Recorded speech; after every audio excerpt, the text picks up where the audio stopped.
A few things to talk about this morning. What's going on, guys? It's Ricky with TechBet Solutions. Hope that you guys are all having an amazing Wednesday. Let's go ahead and quickly talk about it. Nike was a stock that we brought up yesterday after it reported earnings. It actually beat earnings per share and revenue expectations. The stock still sold off due to, again, sentiment has been very bearish for Nike. Nike all of a sudden went from being down 10% on the day, 10% after market hours, to a full recovery and now being up 4.5% in the green. If you look from overall lows, let me go ahead and pull it up here. Overall lows to current highs, it's right around 15%. Now, again, does this mean that Nike has to continue to uptick? No, one day does not define a stock's recovery. If you look at it on the day chart, it's an incredibly bearish stock with consistent lower highs and lower lows. So most likely, there's a lot of excitement right now. There's possibly a lot of hype being factored in. Hopefully, right, this could be the turnaround story for Nike. But is it likely, for this to be the time and the place to do it? Probably not, right?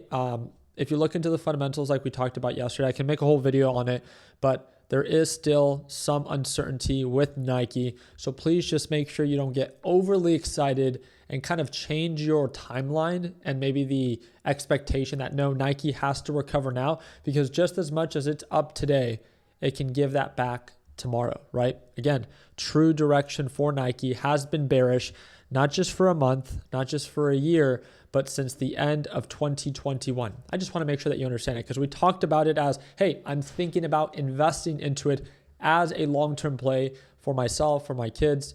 That doesn't mean that you need to agree with me. And that also doesn't mean that you need to do it blindly just because we have one good day. Just like we talked about it with UNH. When UNH began to recover, there were some really good days, really good weeks, but then there was also some really tough weeks, right? If you are overly invested or overly aggressive with your exposure. So I just wanted to make sure that we carry a very level-headed approach when it came down to talking about Nike. Things can get worse before they get better. Today's just a really good day for it. NASDAQ market. Dude, it's kind of all over the place, right? We aggressively sold off right at the open. We caught it in today's live trading session with the LPP team. Other than NASDAQ, semiconductor stocks are getting destroyed. And although NASDAQ is only down 0.7%, it's done a beautiful job selling off, recovering, selling off, recovering. I'm not doing that good of a job today scalping it like I was yesterday. Yesterday, I was very proactive with trading the highs and the lows. I feel like I got overconfident yesterday and I didn't want to make the same mistake again. So I've been much more chill today. I did take a short on Micron during my live trading session with the LPP team. But guess what? My exposure and my position size was very small, and I took profits right away. As soon as it was approaching support, I took profits, and it went even lower. I do kind of have FOMO because, again, on one of its biggest red days, I'm not really shorting it. And when I did short it, it wasn't really with much. It wasn't with a full position size. The thing is I'm not overly confident that this is going to last, right? Semiconductor stocks have just been so strong. I want to respect them, right? Like that's the last thing I want. I want to short it aggressively when it's already down 8%. And then it just does a V-shaped recovery like we saw 2 days ago. That's the last thing that I want. So again, I'm just using myself as an example. I'm trying to learn from my mistakes, but of course, FOMO still kicks my butt every day. And that means the fear of missing out. So I'm no different than you when it comes down to I do want to short it, but I also just don't want to then give back all that I've made in the past few days because it begins to recover. I want to respect these previous support levels. And if we take that into consideration, the risk to reward just really isn't worth it. Okay, there's some potential downside, but there's a lot of recovery potential and markets are more bullish than bearish. Maybe not today, but remember tomorrow is the last trading day of the week. And then Friday markets are closed in observance to 4th of July. So please just make sure that you don't get overconfident and then Trump sends a tweet, markets push up, and we all know that, again, he's notorious for that. But semiconductor stocks are getting absolutely whooped today. We got SanDisk, 9.7% in the red. CoreWeave is down 13%, and that's because of the Meta news. Did you guys hear that? So Meta is up 11%. And again, this is a $1.59 trillion market cap. Meta stock is up and it extends gains over 10% on the day on reports that it will be developing a cloud infrastructure business that will sell access to AI compute. This is perhaps the recent CapEx now all makes sense. This is the main reason on why CoreWeave saw such a large retracement. So negative news for CoreWeave. I don't even know who would be still invested in CoreWeave, but again, maybe that's just me. I do get it. It's a little oversold technically speaking. But now Meta, beautiful push up. I think this was long overdue. Meta was trading at a very low P ratio in comparison to its, peers when it comes down to the Max 7 companies. But now it is approaching a technical resistance range. We'll see how that develops, but very happy to see that. The thing after we talked about, a lot of money got lost as soon as markets opened. If you were long, we talked about it a little bit yesterday when it came down to the series of trades Trump has taken. Last year alone, he supposedly made over $1 billion in one of his financial disclosures.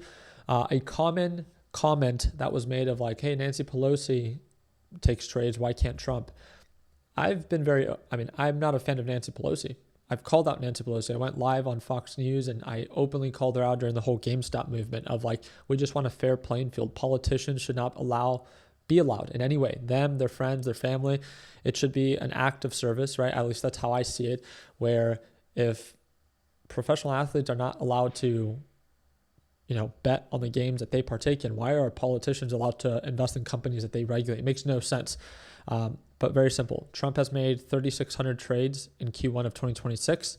This is 58 trades per day. And Nancy Pelosi made 12 trades in 2025. Regardless, both are bad. Neither of them should be trading, in my opinion. There's no question that the corruption, especially on Trump's side, is much more significant. It's night and day difference. People were saying Trump never promoted his meme coin that's down 96%. No, directly from Truth Social. Not only did he promote it, but he provided a direct link to it. Again, it's like you can't make this stuff up. There's no reason to hate if there is no truth behind it. Again, you can appreciate some of the things that Trump does as a president, right? But you don't have to blindly follow an individual that obviously is showing signs of corruption. He campaigned on the idea of being different, not being able to be bought, but all he's doing is enriching himself and his family and his friends while in the public office. Just doesn't make sense. U.S. and Iran reached preliminary deal to release $3 billion in frozen Iranian assets. So this was an update that was released today. So again, just wanted to do my part in keeping you guys up to date. The big focus, kind of like where do we go from here? When looking at the NASDAQ market, and if we look at the larger or bigger picture, there is no question that, looking at the big picture, markets are approaching an overbought range. If we do begin to trade below 725, 724, we do have the pullback potential to the lows of 700 for QQQ. My thing here is if markets do find a support and continue to uptick, I wouldn't mind buying the dip on companies like SanDisk. I hate Intel, so I don't even want to talk about Intel, but I get it. It's a semiconductor stock and it's a good performer. Micron would be at the top of my list of possibly wanting to buy it if overall markets begin to recover.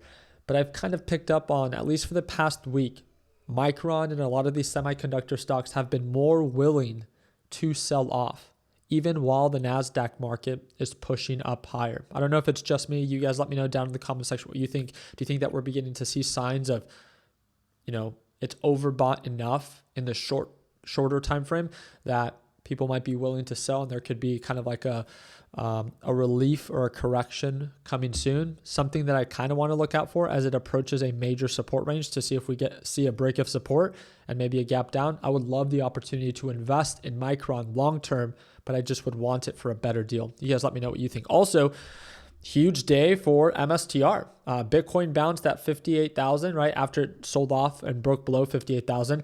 Huge push up. Celebrate it. Big win today, right? Just so you could see, no open position as of now. I'm waiting. I told my LPP team this morning, it's one of the top stocks that's on my radar to short. Now it pushed up enough that I would entertain shorting it. But, because remember, markets are overbought. If markets begin to sell off, Bitcoin and MSTR will most likely sell off with it. So I'm just waiting for confirmation. I hope that it pushes up as close to 100. I don't care, 120. The more it pushes up, we all know one thing. MSTR is great at doing one thing, and that's selling off and crashing and getting diluted by Michael Saylor. So that's one thing I'm really looking at right now. But again, shorting comes at a greater form of risk. If you're a beginner, I would not short because, again, you need to learn how to manage and mitigate risk before you choose to take short positions. With that being said, I love sharing my ideas because they're the trades that I see value in and that I plan to take, not because I want you or need you to copy me. That's not at all what it's here for, right? I'd rather you not copy me. With that being said, I thought this one would be quite interesting to talk about. MSTR overbought, semiconductors oversold. But again, what's going to be the big tell? NASDAQ. If NASDAQ continues to push up higher, then I'm just going to go long with semiconductors. If NASDAQ begins to sell off, then I'm just going to short MSTR because it's likely to sell off with it. So very excited to follow up. And also, yes, Fed Chair did speak today and supposedly said that inflation is coming down. I feel like he's taking the Trump approach and just speaking things into the existence to bring down consumer sentiment or bring up consumer sentiment in the sense of that things are doing better than what we expected. Is that actually what's happening? I don't think so. And we'll see once these reports actually come out. He can say anything he wants and markets will believe it because, again, markets are a leading indicator. But what's most important is the data. And then that's what markets will react to. So very excited to follow up. I'll do my part in keeping you guys up to date. I know we talked a lot about the market today, but there's a lot of opportunities. Remember, you have today and tomorrow, and markets will be closed on Friday. Happy July 1st. Hope that you guys have an amazing day. And don't forget, if you want to tune on into our live trading sessions at Market Open every morning, it's the second link in the description down below. And like we've said before, it's a one-time payment for lifetime access. I appreciate you guys' time. Like always, let's make sure that we end the year on a green note. Take care, team.